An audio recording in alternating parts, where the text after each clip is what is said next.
right, I'm gonna keep running with this. So if anyone watched the previous video, you might be thinking like, okay, so I said that what we have as, it's been appreciated that what we, according to Arthur Avalon and other sources, that what we have, what we appreciate as logos, that is the combination of a concept, idea, that is ideation, idea, consciousness, and word form. Verbal form being the most sophisticated and dynamic and effective way of managing consciousness, such as using the word, reciting the word Allah in your heart when undergoing the most difficult of rigors and suffering, as a way to manage some of the pain and some of the thinking that would occur from that position, that would work for and against us, and maybe more so against us. That managing that word can help bear that. Is an example that's on spiritual terms. In that sense, you're in spiritual terms when you're managing that degree of difficulty and pain within your heart, that degree of experiencing, you're managing that with a single word. And if you were to truly appreciate how many ways you can enunciate, recite, and worship the word Allah in your heart, that would really be incredible. And I'm actually going to do a piece right now showing that you can be very musical with a guitar without even pressing any frets, because sophisticated does not mean sophisticated. Simple can be sophisticated, and more so what is sophisticated is simple in concept and idea, in dynamic and in mechanics. But when you start doing combinations and functions of what is simple, it can appear sophisticated, and it is sophisticated, but is yet simple within all that, if you understand the terms and the dynamics and the causes. So it's like, so when I say, according to Arthur Avalon, thought, consciousness, and word combined is fashioning our experience of existing, not the least of which the polarity that causes, that's running through and vitalizing life. An example being electricity, one of the great forces of the world, according to Arthur Avalon, is a function of the polarity and the charge when you introduce concept to verbal form, that is manipulation. Maybe isolation, manipulation. That word isolation just came to me, and I'm going to say that as though I know what I'm talking about, but it felt right. That's why I said that. But so it's like, did you really just say that? So you're saying when I read Dr. Seuss and see Jane walk, watch John run from a dog. John took a penny from Peter that John did not earn, and John gave it to Paul, and Peter paid Saul, who works in IT, to get up on John, and John now had already paid Paul, and now must also pay Saul with his backside. See John sit on the curb with his backside while Bill and Joe take John to the car to go to the jail. So I'm just saying that you're saying these words like that are fashioning existence. No, those are English terms, and I think that actually you could say that English is more of a dialect than a language, if you appreciate that. If you look, I think that English is like an amalgamation of a lot of languages. Even it could be reason a bastardization of a lot of languages, simply in that it arbitrarily appropriated a lot of words that didn't have a real history and context into the language. But that still might be of necessity, because if you look at the economic dynamics of where English has been employed, and what was necessitated in communication, like maybe shorthand, these actually reflect a lot of the real history and influences. And that's also why, like according to Tashriq Bey, that when you strip the teaching, the learning in the schools of etymology, that is the units and the history of those units that combine to form words, you really deprive that experience of learning from the real history. So in order to maintain our current dynamics of privilege and entitlement, you need to actually organize and also somewhat conceal, delete, and alter the true experience of history, which maybe there may be no true history in a singular sense, because there are at least two, if not three sides to many stories, even if you were being honest and forthright.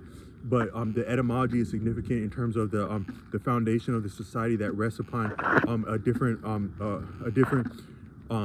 presentation of historical fact than it has occurred, and the etymology would go to bear that, I think. But within a lot of the English language is that most of the places, at least in the last 500 years, that have employed English have either been some form of feudalism, where these are feudal societies or societies that are informed by feudalism and are still yet feudal. Now, if I say that we are living in a feudal society now, I think that digitalism is no less lethal or effective in segregating opportunity than any other iteration of like colonialism, industrialism, capitalism, all these different isms. The digitalism fits right neatly and as brutally as any of the other ones. But even the digitalism, it can still be appreciated as feudal, because with all this digital currency, all this fancy stuff, all this this sophisticated electronic currency now, what do you do with it? You go and you cough it up to a landlord, likely. Or maybe you fancy yourself owning a title to some form of property, but most people would appreciate that the bank really owns most of the titles. And even if you did appreciate yourself as owning a title, you still have other expenses, and you mess up bad enough around some of those other expenses, and you're going to be coughing that title right up to the bank, however you came about it or feel about it. So you can still say that the money, yes, a lot of it belongs to the people, but the people either belong to the landlords and or the banks. And you could even say the landlords belong to the banks, but we still call them lords. Is that not interesting that we're calling? So a lot of people, I have my long hair like this, right? And I go up to this, I practice it. Sometimes you gotta practice humor. So I went up to this lady at the mall, and I was like, I just wanted to practice humor, but how would you feel if like somebody with like long hair like me actually thought that they were Jesus Christ, and they go up to you like, yes, my child, I am back, and I have noticed how kind you are, and how you are an anomaly to these different bodies and people that worship in my name and collect revenue in my name, but they do not honor me because they do not honor one another who are themselves. Yet I have come to remedy this, but in order to do so, I must catch the bus, and they've confiscated a lot of our resources into their coffers, and they have not shared it with me, who they call their Lord. However, I still must obey and abide within righteousness, such as when I was bathed with John, because the greatest of teachers would not hesitate to humble to the humblest of teachers, to humble themselves to the lowest of teachers, if it had been appropriate and graceful and righteous, because righteousness supersedes even the greatest of teachers, because righteousness is not a respecter of persons, yet it respects the well-being and the interests of all people in the greatest sense. But because of that, they have not even shared some of these they have not shared some of these ties that they took in my name with myself. So I require $5 to catch the bus to go to a righteous location as a first step in mounting a remedy to this. I would sound bogus for that. I was joking like that, but I would sound bogus like that.